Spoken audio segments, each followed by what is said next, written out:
আজকে আমার ছেলে দেখো দাদুর বাড়ি যাবে, অনেক খুশি তার জন্যে। আর আমি এসেছি ওকে স্টেশনে তুলতে। আর সঙ্গে আছে ওর ঠাকুমা, ওর পিসি তো এসেছিল ওকে দেখতে। তো স্কুল ছুটিও আছে।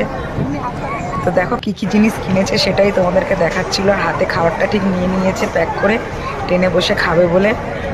আর তো ছুটি আছে, তো আমি বললাম ঠিক আছে ঘুরে আয়। ও বললো দাদুর বাড়ি যাবো। আমিও কোনোদিন ওকে ছেড়ে একা থাকিনি, তো আমারও ভালো লাগছিল না, কি করব। ও জিদ করলো, দেখো ট্রেনে চেপে পড়েছে ওর পিসি আর ওর ঠাকুমা। আর আমিও আছি, ওর পাপাও আছে ওর কাছে, ছাড়তে এসেছি আমরা।